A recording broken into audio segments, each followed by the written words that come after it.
What is going on, guys, and welcome back to Touchdowns to Home Runs. My name is Bernie. Thank you for joining us today on the Touchdowns to Home Runs show. I hope that your day is going absolutely fantastic. Today, we're going to be doing a preview and prediction of this week's matchup between the Baltimore Ravens and the Buffalo Bills. And this one should be a really interesting one. Not only are these two teams playing some of the best football right now in the NFL, but it's a game that is filled with just a ton of really interesting matchups. Starting with that quarterback position, the matchup between Lamar Jackson and Josh Allen, who are both playing some just fantastic football right now, and it'll be a really interesting battle of quarterbacks coming out of the 2018 draft class.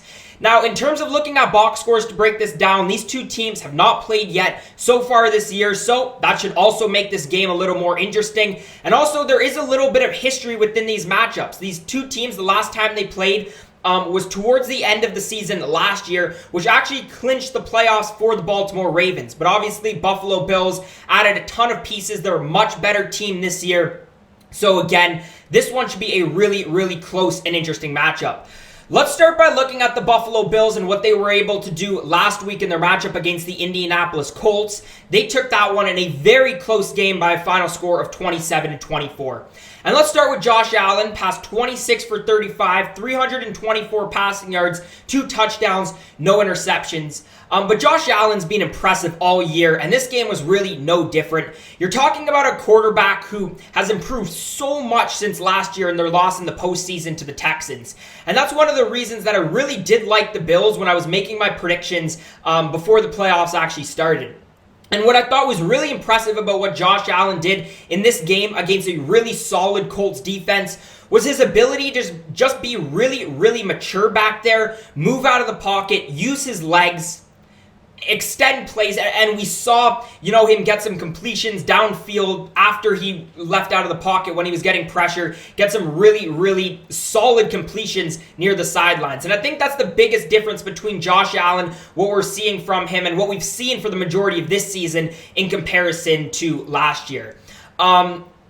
Bills didn't really run the football much besides Allen. Singletary was their leading guy on the ground with 21 rushing yards. In terms of receiving, Stefon Diggs led the way. He had 6 receptions, 128 receiving yards. He also had a touchdown. Gabriel Davis had a solid game. Cole Beasley had 7 catches, although he's questionable coming into this game.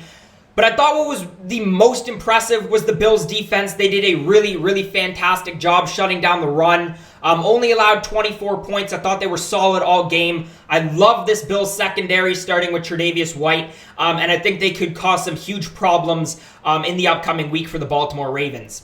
Let's flip over to the Ravens side. Ravens had a really tough matchup last week against a very talented Tennessee Titans team. They ended up taking that one 20-13.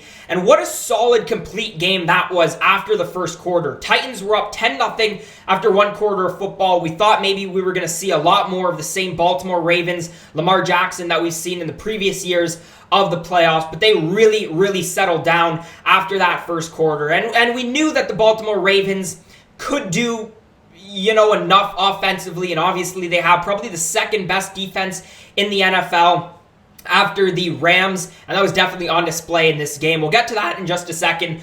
But Lamar Jackson definitely proved people wrong in this game. 0-2 before this game in the playoffs. But he passed 17 for 24, 179 passing yards, no touchdowns and an interception, which was a bad throw at the beginning of the game, but he definitely settled down after that. Did a great job running the football as always, 16 carries, 136 yards, and a touchdown. What makes Lamar Jackson so hard to stop is that you could tell that the Titans were focused on keeping him contained in the first quarter, but after he started to get some completions, they let that go a little bit, started dropping back into coverage more, and those holes started opening up for Lamar Jackson. He can beat you in the air, he can beat you on the ground, and again, he's a more complete quarterback than I think a lot of people give him credit for.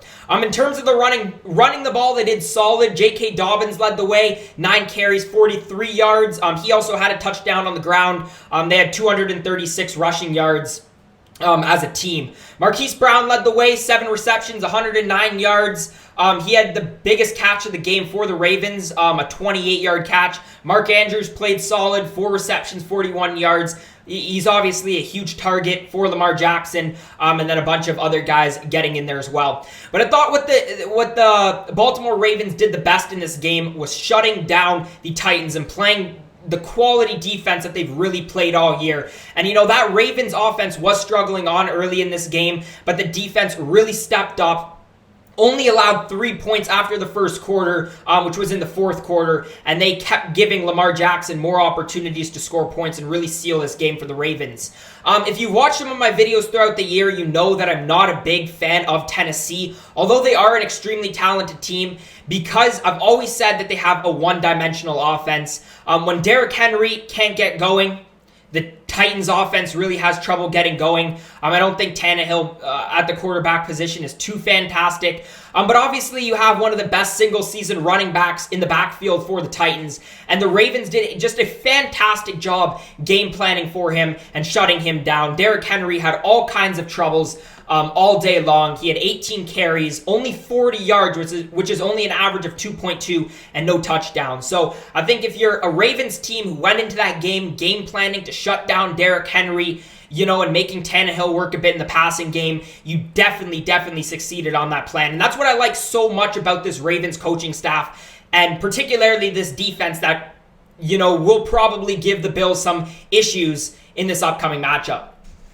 Let's flip over now to the game predictions, particularly looking on the betting lines. The Bills come into this game at the time of me filming as minus 2.5 point favorites on the spread. They also sit at minus 140 on the money line, making the Ravens plus 120 on the money line, and the over-under for the game sits at 50 total points. For the Ravens on the injury reports, it's really only Marcus Peters, their main guy, who sits at questionable. The Bills have a few more issues. Diggs, Beasley, Edmunds are all listed as questionable, but from what I've seen, it's looking like they're going to be playing come this game on the weekend. I think that the Ravens defensively, obviously extremely solid, going to be a massive task for Josh Allen. Still a young quarterback, going to pose all kind of threats for them. And I think it comes down to which one of the Ravens' offenses shows up. Is it the Ravens that gets boxed when Lamar Jackson isn't able to move around outside of the pocket? Or is it going to be the Ravens that we saw really in quarters 2 and 3 of that game that gave the Ravens, an opportunity to advance into this game?